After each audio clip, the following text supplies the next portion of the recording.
Bonjour tout le monde. Aujourd'hui je vais vous parler de l'épisode numéro 19 de Goldorak.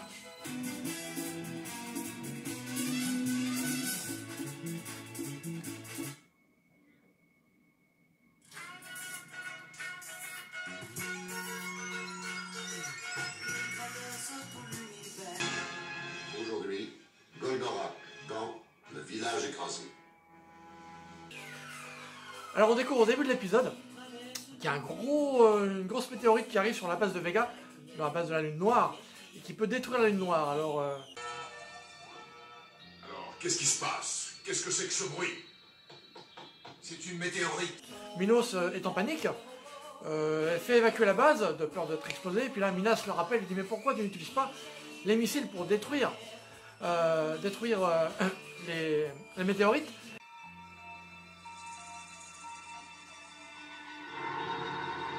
Elle vaut celle qui a creusé le météore cratère aux États-Unis, ça n'a rien de rassurant. Voilà le moment d'utiliser les missiles anti-météorites.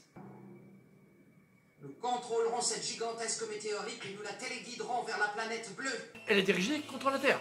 C'est une bonne idée. Alors c'est ce qu'ils font, ils ont des missiles anti-météorites. Feu, allez-y.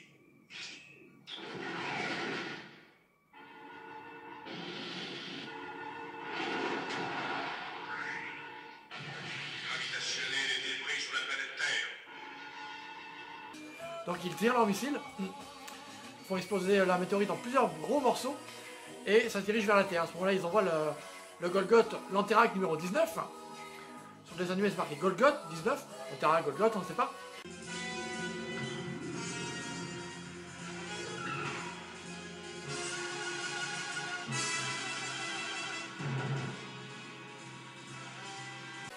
Et il arrive contre la plus grosse des météorites, il creuse un trou et il va dedans.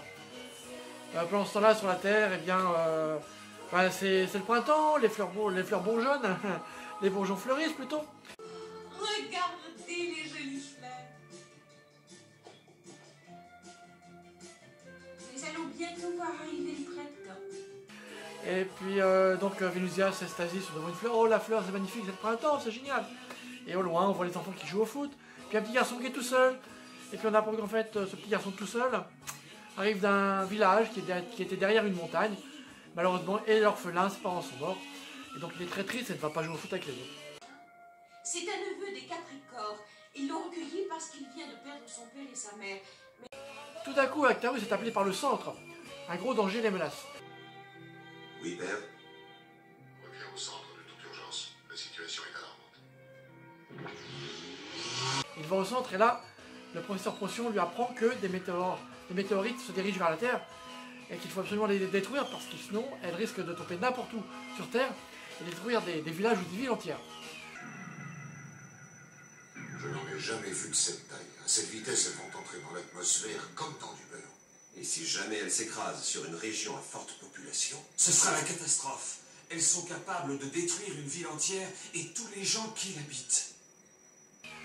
Donc ni une ni deux, donc Actarus court vers Goldorak, va vers les météorites, et puis en arrivant dans l'atmosphère, les météorites prennent feu. Donc Goldorak, on voit ses chronofulgures, on détruit une ou deux, mais ça fait plein de petites météorites en fait. Chronofulgure.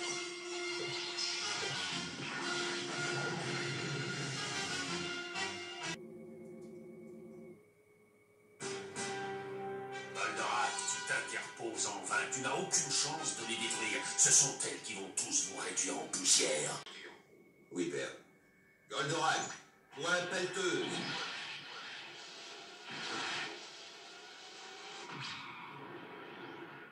Malheureusement, il ne peut rien faire pour protéger la Terre. Alors il prévient que ce ne sera pas suffisant, donc il demande à faire évacuer les villages alentours. Et donc les météorites rentrent dans l'atmosphère, tombent sur la Terre, puis il y a des explosions. Et puis malheureusement, Actarus se rend compte que le petit village de son ami Dauphine, je ne sais plus comment il s'appelle, est détruit, malheureusement.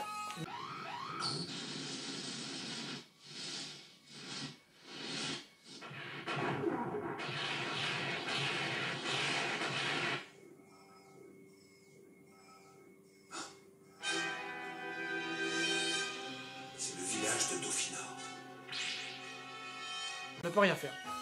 Et pendant ce temps-là, il s'aperçoit qu'en fait, c'est un coup de Vega, parce qu'il récupère le petit garçon, et il se rend compte qu'il y a son coup qui se pose, et c'est un coup de Vega. Donc il s'en va, et puis là, le petit garçon rencontre une connaissance à lui, dans une voisine qui ressemble beaucoup à Vénusia. Je sais ce que tu ressens. Je sais ce que c'est que de voir son père et sa mère morts. Oui, je sais. J'aurais dû m'en douter. C'est encore un de leurs pièges monstrueux. Et donc il laisse le petit garçon avec, et puis s'en va chercher Goldorak pour essayer d'aller voir cette base justement de Vega. Et puis pendant ce temps-là, il croise Alcor qui va avec son Noveter, et il dit Alcor, fais attention, n'engage pas le combat, c'est très dangereux, ça peut être une base de Vega.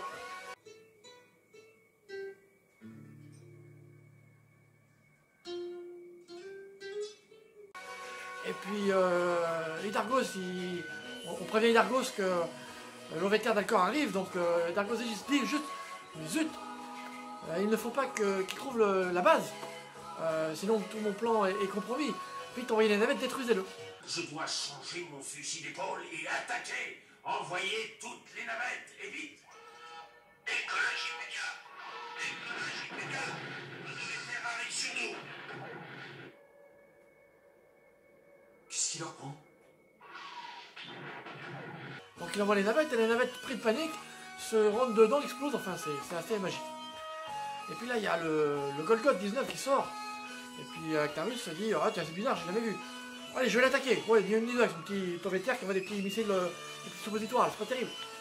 Donc il tire dessus, alors le Golgoth se retourne, il envoie des trucs, des rayons. Allô, le centre? Avez-vous repéré l'engin que je viens de voir? Prévenez Actarus, j'attaque.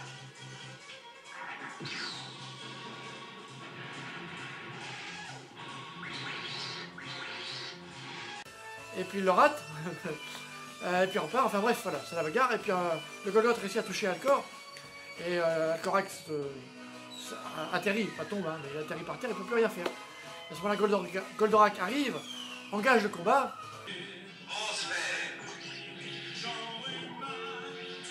Goldorak, viens défendre notre terre de justice et d'Astéromache. Toi, le chevalier solitaire, nous t'appelons au secours.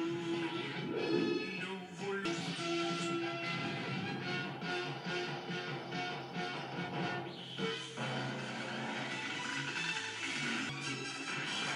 des hibernations. Combat-toi, Goldorak, notre fille, je suis sûr que tu vaincras. Corneau figure. Ce de l'espace, le champion de la terre, tu vas... Et puis bien sûr, finalement, à la fin, va gagner. Et les plans de Vega sont déjoués. Voilà, c'est l'épisode numéro 19. Très sympa. Encore un petit garçon orphelin. Voilà, ça reste triste, mais avec une morale à la fin, comme quoi Actarus sera toujours là pour défendre la planète bleue. Rien ne disparaîtra jamais tant que l'homme aura confiance en l'homme.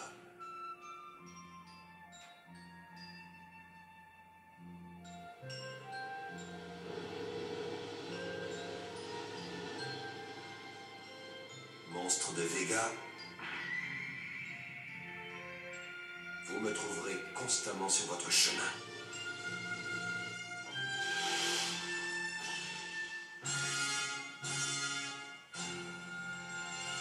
Voilà, je vous invite à regarder cet épisode, très sympa. À la prochaine fois, et puis profitez de chaque instant. On ne sait jamais de quoi le lendemain peut être fait. Salut!